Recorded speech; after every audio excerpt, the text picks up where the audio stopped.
আসসালামু আলাইকুম। Hi everyone, welcome to my channel. আশা করি তোমরা ভালো আছো এবং ভালো পড়াশোনা করতেছো। আজকে আমি একাদশ শ্রেণীর গতি অধ্যায়টা আলোচনা করব, কিন্তু গতির আসলে বেসিক্যালি দুই তিনটা সূত্র আমি ব্যাখ্যা করব। এটা তোমরা এসএসসিতে পড়ে আসছো, কিন্তু আমরা এটি একটু সুন্দরভাবে বোঝার চেষ্টা করব যাতে আমাদের দ্বিমাত্রিক গতির দ্বিমাত্রিক গতির বিষয়গুলো বুঝতে খুব সহজ হয়। তাহলে দেরি না করে এখন শুরু করি। প্রথমেই আমি একটা প্রবলেম নিয়ে হাজির হয়েছি। এই প্রবলেমটা সাধারণত এসএসসি লেভেলে ছাত্রদের বেশি ভোগান্তির সৃষ্টি করে। প্রবলেমটা কিরকম প্রবলেম? নির্দিষ্ট উচ্চতা থেকে খাড়া উপরের দিকে নিক্ষিপ্ত বস্তুর গতি। আমি খাড়া উপরের দিকে নিক্ষিপ্ত বস্তু নিছি কারণ আমি এখানে আলোচনা করতেছি হচ্ছে ওয়ান ডাইমেনশন এবং ওয়ান ডাইমেনশন ওয়াই এক্সিস। আমি আজকে আলোচনা করব হয় উপরের দিকে নিক্ষিপ্ত বস্তু বা নিচের দিকে নিক্ষিপ্ত বস্তু। সেহেতু আমি শুধুমাত্র ওয়ান ডাইমেনশন কনসিডার করব। তাহলে এই কোশ্চেনটা যাতে আমরা খুব সহজে অ্যান্সার করতে পারি, আমরা সেই বিষয়টাই আজকে শিখব। তাহলে তার জন্য আমরা একটু সামনের দিক থেকে ঘুরে আসি। আমরা আগে পড়ন্ত বস্তুর ক্ষেত্রে এই সূত্রগুলো পড়ে আসছে। পড়ন্ত বস্তুর সূত্র তোমরা খুবই পরিচিত। আবার উপরের দিকে নিক্ষিপ্ত বস্তুর জন্য আমরা জি কে নেগেটিভ ধরি, এই মানগুলো হচ্ছে নেগেটিভ হিসেবে ব্যবহার করি। কিন্তু আমি একবার পজিটিভ একবার নেগেটিভ এই জিনিসটা থেকে একটু রেহাই পেতে যাচ্ছি। আমি একবারে একটা সূত্র শিখবো যেটা পজিটিভের ক্ষেত্রেও কার্যকর হবে, নেগেটিভের ক্ষেত্রেও কার্যকর হবে। তাহলে আমি এই ফর্মুলাগুলো শিখবো, এটা আমার পজিটিভের ক্ষেত্রেও কার্যকর হবে, নেগেটিভের ক্ষেত্রেও কার্যকর হবে। দেখে মনে হচ্ছে উপরের দিকে নিক্ষিপ্ত বস্তুর গতি মানে অলওয়েজ জি নেগেটিভ। আসলে এই ফরম্যাটটা ক্রিয়েট করছি, এই ফরম্যাটটা ক্রিয়েটের জন্য কিছু কনসিডারেশন আমার সবসময় মাথায় রাখতে হবে। ফার্স্ট কনসিডারেশন হচ্ছে আমরা বেগকে কনসিডার করব। উপরের দিকে যদি আমি বেগ নেই, উপরের দিকে বেগ পজিটিভ। অলওয়েজ যদি বেগ উপরের দিকে হয় আমাকে নিতে হবে পজিটিভ, আর নিচের দিকে যদি বেগ হয়, নিচের দিকে বেগ নেগেটিভ। তাহলে এই দুটা জিনিস মাথায় রাখবা, উপরের দিকে বেগ পজিটিভ আর নিচের দিকে বেগ নেগেটিভ। আর একটা বিষয় হচ্ছে ডেল ওয়াই। আমরা এর আগে যখন সূত্র পড়ছি তখন শুধুমাত্র দূরত্ব কনসিডার করছি, কিন্তু আমরা যেহেতু ইন্টারমিডিয়েটে পড়বো সেম জিনিসই একটু স্মরণ দিয়ে শেখার চেষ্টা করব। তোমরা নিশ্চয়ই স্মরণ পড়ে আসছো। তার মানে স্মরণ হচ্ছে দুইটা অবস্থানের সর্বনিম্ন দূরত্ব। তাহলে যেহেতু এটা ওয়ান ডাইমেনশন কনসিডার করতেছি, তাহলে দুইটা অবস্থানের দূরত্ব অলওয়েজ সর্বনিম্ন হবে, যেহেতু এটা ওয়ান ডাইমেনশন। তাহলে আমরা ডেল ওয়াই স্মরণ যদি কনসিডার করি, ডেল ওয়াই হচ্ছে আমার স্মরণ হচ্ছে দুইটা অবস্থানের সর্বনিম্ন দূরত্ব। তাহলে আমার যখন স্মরণ বের করি, আমরা আবার আরেকটা কাজ করি, শেষ অবস্থান বিয়োগ আদি অবস্থান। তাহলে এটা আমার মাথায় রাখতে হবে, শেষ অবস্থান বিয়োগ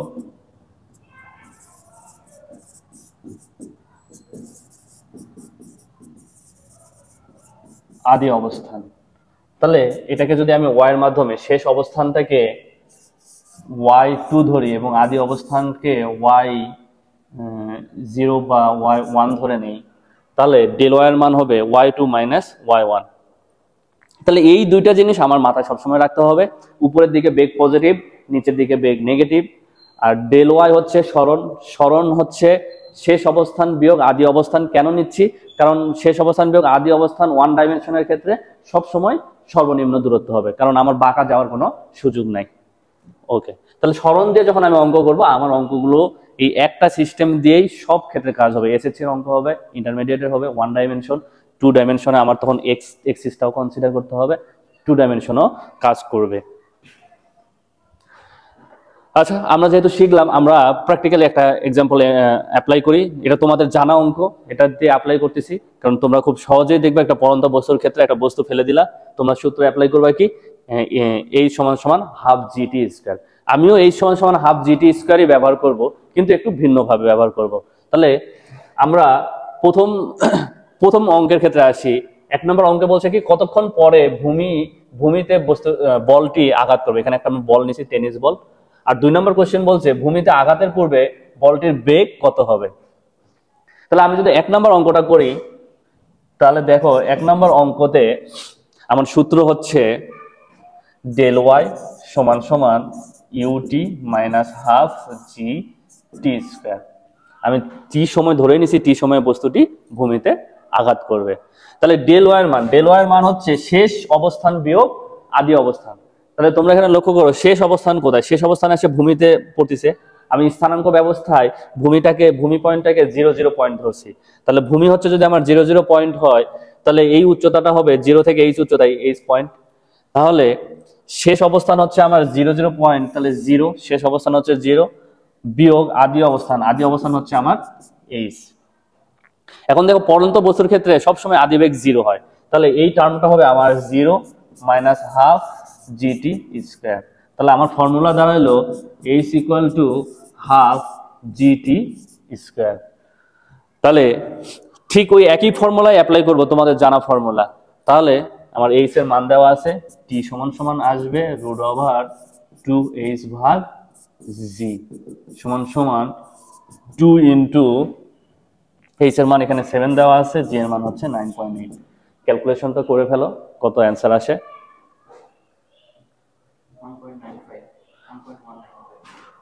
1.195 সেকেন্ড। আচ্ছা, 2 নাম্বার,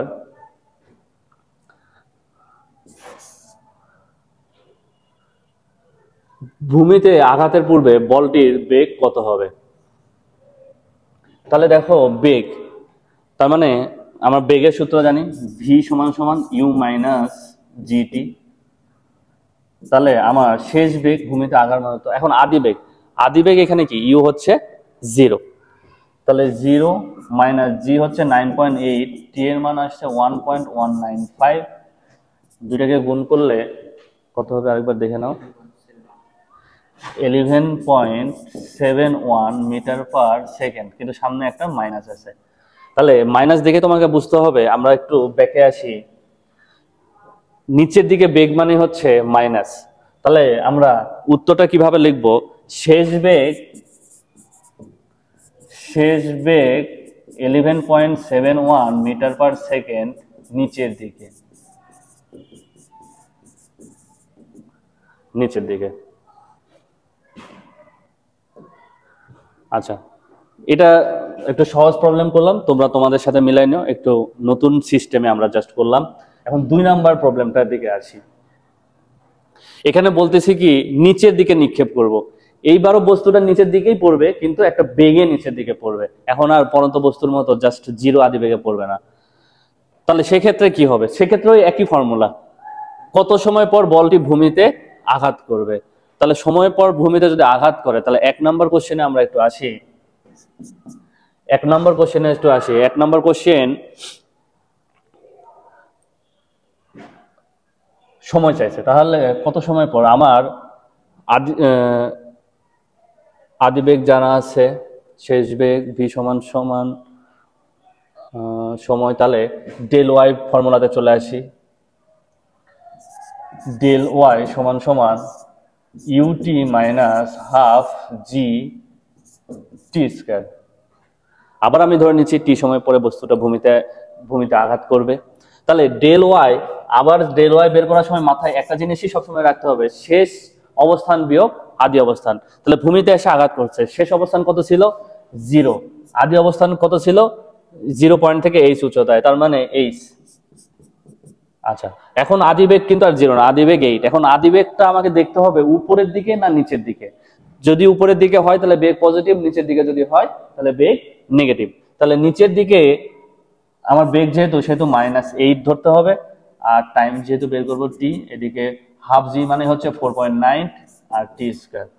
তাহলে এখানে এইচ এর মান এখন বসাই দিই, এটা এই পাশে বসাইলে 4.9 টি স্কয়ার, এটাও মাইনাস এই পাশে আসলে প্লাস হবে 8t, এটা মাইনাস, এটা হচ্ছে 7 দেওয়া আছে কিন্তু 0। যেহেতু একটা দ্বিঘাত আমি জানি তোমরা পারবা, ক্যালকুলেশনটা করে দাও। তাহলে টি এর মান হচ্ছে একটা নেগেটিভ, টি এর মান আমরা নেগেটিভ কনসিডার করব না, কারণ নেগেটিভ বলতে প্রিভিয়াস টাইম বোঝায়।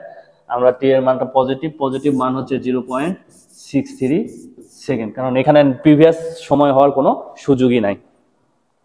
তাহলে আমি যদি সময় বের করতে পারি, তাহলে ভূমিতে আঘাতের পূর্ব মুহূর্তে বলটির বেগ কত হবে। তাহলে আবার 2 নম্বর কোশ্চেন, আবার আগের অঙ্কের মতো আমরা সূত্র বসাবো v equal to u minus GT.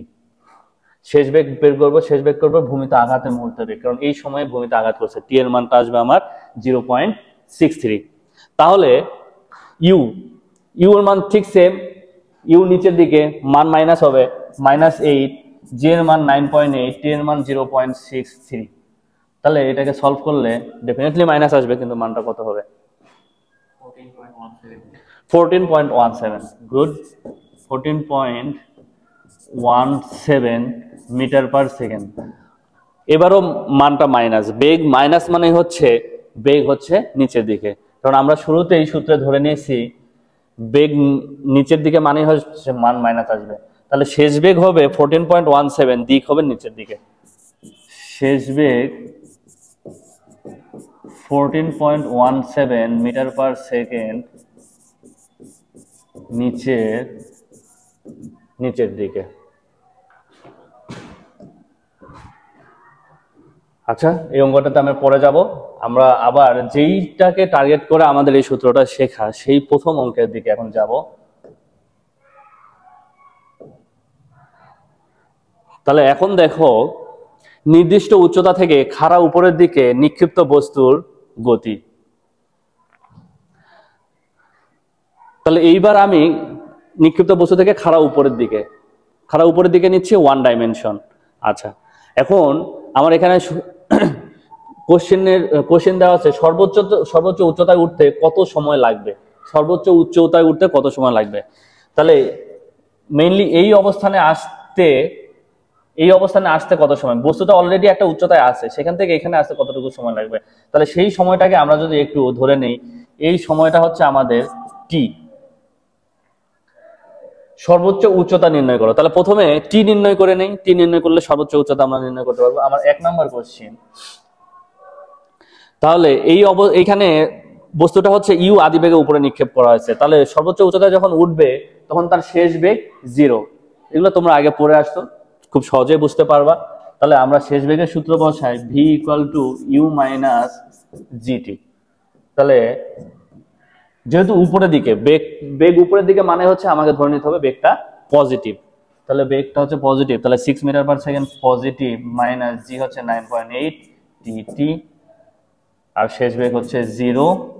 Solution করলে টি ইকুয়াল টু 6 ভাগ 9.8, মান আসবে 0.61 সেকেন্ড। সময় পেয়ে গেলাম। তাহলে সর্বোচ্চ উচ্চতা, তাহলে এতটুকু উচ্চতায় যেতে কত সময় লাগে, এতটুকু উচ্চতা যদি পেয়ে যাই, এর সাথে তো আমার 7 মিটার এই উচ্চতা দেওয়া আছে, 7 যোগ করলেই সর্বোচ্চ উচ্চতা পেয়ে যাব। তাহলে 2 নাম্বার অঙ্কের ক্ষেত্রে দেখি এইখান থেকে এতটুকু উচ্চতা যেতে কত সময় লাগে। তার মানে এখান থেকে এতটুকু উচ্চতা যেতে ধরে নিলাম হচ্ছে ডেল ওয়াই। তাহলে এখান থেকে এতটুকু যদি উচ্চতায় ডেল ওয়াই ধরে নেই, তাহলে এখানে ডেল ওয়াই সমান সমান সূত্র হচ্ছে আবার সেম সূত্র, ইউ টি মাইনাস হাফ জি টি স্কোয়ার। তাহলে এই ক্ষেত্রে ইউ এর মান 6, টি এর মান হচ্ছে 0.61, এই ক্ষেত্রে মান হবে হাফ, জি মানে হচ্ছে 4.9, টি এর মান হচ্ছে 0.61, তার উপর স্কোয়ার। 1.84 মিটার। গুড। তাহলে মোট সর্বোচ্চ উচ্চতা হবে, তাহলে 2 নম্বরের কোশ্চেনে আমি তাহলে এখানে আমি বলতে পারি সর্বোচ্চ উচ্চতা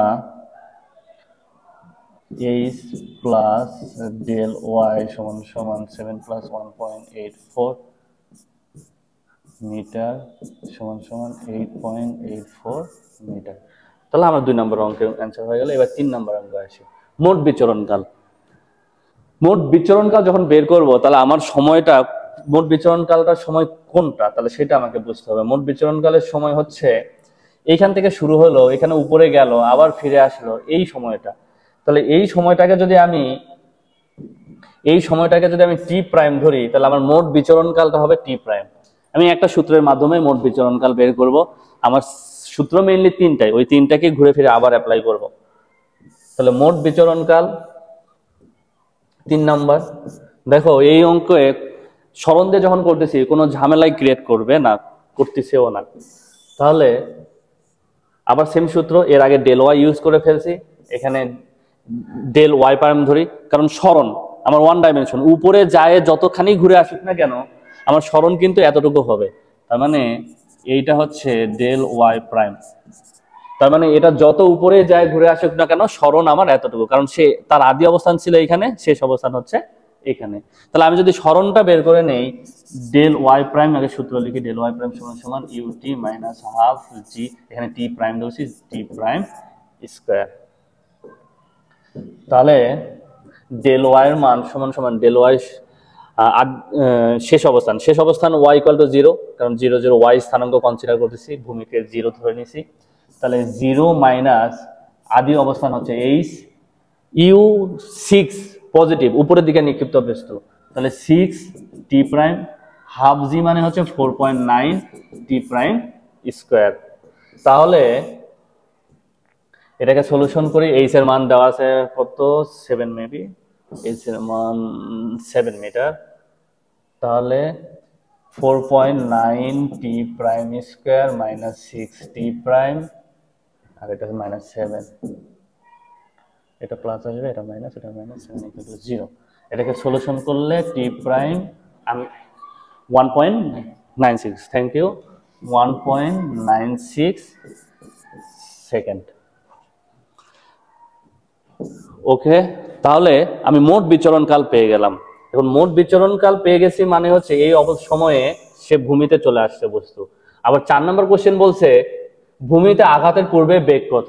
তার মানে আমি সময় পেয়ে গেছি, তাহলে আমার বেগ বের করার সূত্র খুব সহজ, সেম প্রথম সূত্র, শুধু টাইম টি এর জায়গায় হবে টি প্রাইম। তাহলে আমি 4 নম্বর অঙ্কটা যদি এখন করি, 4 নম্বর ভি সমান সমান ইউ মাইনাস জি, এবার কি হবে টি প্রাইম, কারণ টি প্রাইম সময়ে বস্তুটা একেবারে ভূমিতে এসে আঘাত করবে। তাহলে শেষ বেগ, আদি বেগ তো আবার 6ই আছে, যেহেতু উপরের দিকে নিক্ষিপ্ত হচ্ছে তার মানে বেগ পজিটিভ, আর জি এর মান 9.8, আর টি এর মান আমরা পাইছি 1.96। এটাকে ক্যালকুলেশন করলে যেহেতু মাইনাস আসার কথা নিচের দিকে,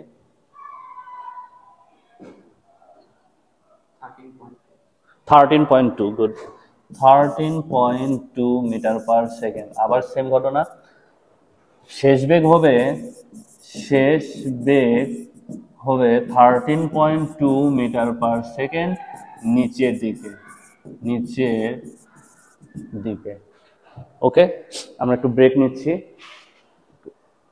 আচ্ছা, ধন্যবাদ সবাইকে।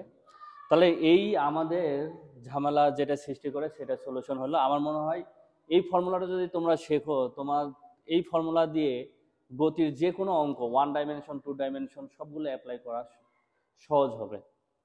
আচ্ছা, আমরা আরেকটা অঙ্ক দেখে আসি, তাহলে আরো আন্ডারস্ট্যান্ডিং ভালো হবে।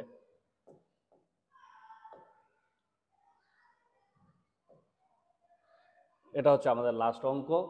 দেখো, দুটো একই ধরনের বিল্ডিং থেকে দুই বন্ধু বল ফেলতেছে, কিন্তু দুই ভাবে বল ফেলতেছে। কিভাবে? প্রথম বন্ধু বল ছেড়ে দিয়েছে মানে হচ্ছে তার আদিবেগ 0। আর দ্বিতীয় বন্ধু কি করছে, প্রথম বন্ধু বল ছেড়ে দেওয়ার 3.5 সেকেন্ড পরে দ্বিতীয় বন্ধু বল নিক্ষেপ করছে, তার মানে সে একটা বেগে নিক্ষেপ করছে, সেই বেগটা হচ্ছে 68.6 মিটার পার সেকেন্ড। আদিবেগের নিচের দিকে নিক্ষেপ করে। এখন বল দুটি একই সময়ে ভূমিতে আঘাত করছে, তার মানে শেষের সময় সেম, কিন্তু শুরুর সময় সেম না, শুরুতেই তাদের পার্থক্য ছিল 3.5 সেকেন্ড। তাহলে দুইটা সময়ের পার্থক্য হবে 3.5 সেকেন্ড। এখন বল দুটি একই সময় ভূমিতে আঘাত করছে। এখন দালান দুটির উচ্চতা নির্ণয় করবে, যেহেতু সেম উচ্চতার, একই ধরনের দালান, তাহলে দুইটার উচ্চতা হবে সেম। তাহলে এই লজিকগুলো অ্যাপ্লাই করে আমি অঙ্কগুলো করব। আমি প্রথম বন্ধুর ক্ষেত্রে অ্যাপ্লাই করব। তাহলে আমি প্রথম বন্ধুর ক্ষেত্রে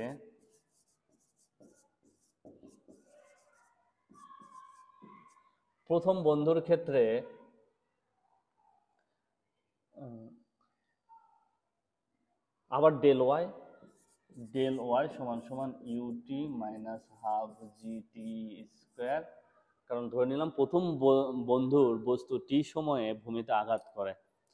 তাহলে ডেল ওয়াই, তাহলে শেষ অবস্থান হচ্ছে 0, আদি অবস্থান হচ্ছে এইচ, তাহলে 0 - এইচ হবে। যেহেতু প্রথম বস্তুর ক্ষেত্রে ছেড়ে দিছে, তার মানে আদি বেগ 0 হাফ জি টি স্কয়ার। তাহলে এখানে আমি লিখতে পারি H equal to half G T square. এটা তোমাদের জন্য খুব সহজ, আগে তোমরা খুব এটা পড়ে এসেছো পরন্ত বস্তুর ক্ষেত্রে H equal to half G T square. এটা কিন্তু অ্যাকচুয়ালি দূরত্বের সূত্র, কিন্তু আমরা এখানে করতেছি সরণ দিয়ে ডেল ওয়াই। হ্যাঁ, এটাই পার্থক্য, এটা দূরত্বের সূত্র আর এটা হচ্ছে সরণের সূত্র। এবার দ্বিতীয় বস্তুর ক্ষেত্রে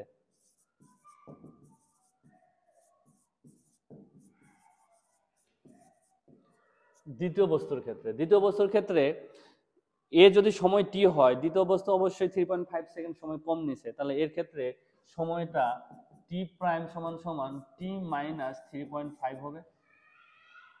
তাহলে যেহেতু এরও ডেল ওয়াই একই উচ্চতা, তাহলে এরও ডেল ওয়াই হবে ডেল ওয়াই সমান সমান, তাহলে এর বেগটা আদিবেগ 0, এখানে হচ্ছে u2 ধরে নিচ্ছে আদিবেগ u2, এখানে টি এর জায়গায় হবে টি মাইনাস 3.5 আবার মাইনাস হাফ জি টি স্কয়ার। টি মানে হচ্ছে টি মাইনাস 3.5 স্কয়ার।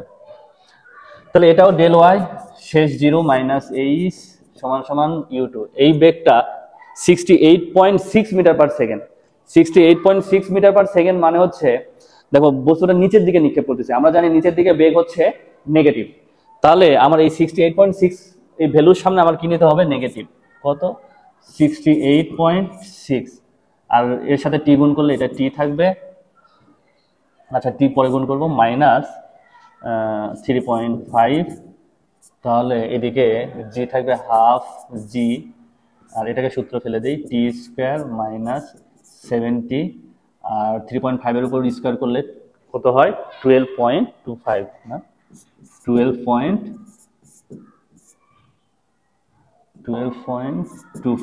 ঠিক আছে, ওকে। তাহলে সব এখানে মাইনাস আছে, এখানে মাইনাস আছে, এখানে মাইনাস আছে, সবগুলো মাইনাস যদি উঠে যায় তাহলে এইচ ইকুয়াল টু হবে 68.6 টি মাইনাস 3.5 মাইনাস হাফ জি। আমি একটু অঙ্কটা তুলে নেই, আমার মেন অঙ্ক হয়ে গেছে, এখন জাস্ট ক্যালকুলেশন।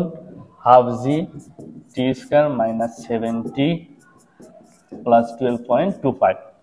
তাহলে দুইটার ক্ষেত্রে উচ্চতা সেম, তাহলে এটা সমান এটা বসাতে পারি, অতএব হাফ জি টি স্কয়ার সমান সমান 68.6 টি, এটার সাথে মাইনাস গুণ করলে কত হয় একটু দেখো তো, 3.5 ইন্টু 68.6, 240.1, ওকে।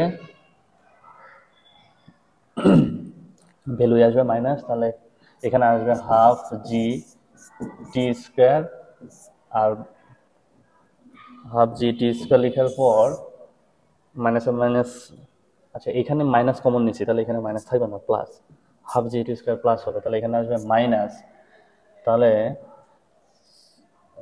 হাফ জি মানে হচ্ছে 4.9 গুণন 70, আর এটা হবে প্লাস 4.9 গুণন 12.25। আচ্ছা এখন আমরা একটু দেখি হাফ জি টি স্কয়ার কেটে গেলে ম্যাথটা ছোট হয়ে যায় ক্যালকুলেশনটা। এখন আমি ধরে নিচ্ছি তোমরা এই ক্যালকুলেশনটা পারবা, এখান থেকে আমরা খুব সহজেই টি এর মান ব্যবহার করতে পারবো, যোগ বিয়োগ করলে আমার টি এর মানটা আসবে হচ্ছে 5.25, টি এর মানটা আসবে 5.25 সেকেন্ড।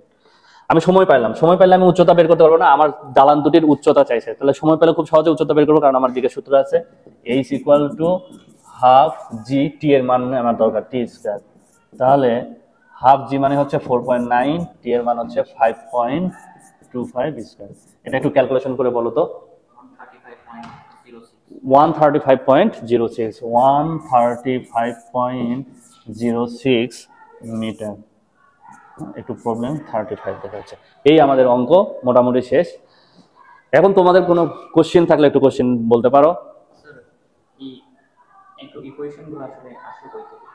হ্যাঁ, খুব সুন্দর একটা কোশ্চেন করছো, ইকুয়েশনগুলো আসলো কই থেকে। এখন ইকুয়েশন আসার প্রথমে একটু আমি হালকাভাবে আলোচনা করছিলাম যে এই সূত্রগুলো আমি বিবেচনা করতেছি, সূত্রগুলো হচ্ছে সরণের জন্য। আমি এখানে সরণ হিসাবে ডেল ওয়াই কনসিডার করছি, আর এখানে বেগ, ভেক্টর রাশি, বেগ একটা, আমি সবসময় দুইটা দিক বিবেচনা করতেছি, শুধু ডিরেকশন। তাহলে একটা ডিরেকশন যদি পজিটিভ হয়, ঠিক অপোজিট ডিরেকশনে যদি আমি যাই তাহলে সেটা নেগেটিভ হবে। সেই দুটা জিনিস বিবেচনা করতেছি। সেগুলো বিবেচনা করার কারণে আমার অলওয়েজ একটা নেগেটিভ ফরম্যাট ধরলে আমার এটা সবসময় কাজে লাগে, এই জন্য এই ফরম্যাটটা ক্রিয়েট করা। আর তোমরাও সূত্রগুলো পড়ছো, সেখানে হচ্ছে দূরত্ব দিয়ে করছো, এইচ ইকুয়াল টু হাফ জি2 স্কয়ার বা ইউটি প্লাস হাফ জি2 স্কয়ার। তার মানে দূরত্ব কনসিডার করলেও করা যাবে, কিন্তু দূরত্ব কনসিডার করলে অনেক সময় একটু প্রবলেমে ফেস করতে হবে, কারণ তোমরা এখন হায়ার লেভেলে উঠছো, স্মরণ দিয়ে করাটাই তোমাদের জন্য বেশি যুক্তিযুক্ত। এই ফরম্যাটটা ইউজ করো, তাহলে এই ফরম্যাটের এই তিনটা জিনিস তোমাদের মাথায় রাখতে হবে। আমি আরেকবার বলে দিচ্ছি, উপরের দিকে বেগ পজিটিভ, নিচের দিকে বেগ নেগেটিভ। আর স্মরণ হচ্ছে শেষ অবস্থান বিয়োগ আদি অবস্থান, কিন্তু স্মরণ আসলে সবসময় শেষ অবস্থান বিয়োগ আদি অবস্থান হয় না, কারণ এটা হচ্ছে ওয়ান ডাইমেনশন। এই ক্ষেত্রে তোমার শেষ অবস্থান বিয়োগ আদি অবস্থান হবে, কারণ এখানে তোমার বাঁকা যাওয়ার কোনো সুযোগ নাই, তোমার ওয়ান ডাইমেনশন একটা রাস্তায় তোমাকে আসতে হবে। তো এই ছিল আজকের টপিকস। আশা করতেছি তোমরা সব বুঝতে পারবা। না বুঝতে পারলে প্রশ্ন করবা কমেন্টে, আশা করি আমি যথাসম্ভব উত্তর দেওয়ার চেষ্টা করবো। ধন্যবাদ সবাইকে।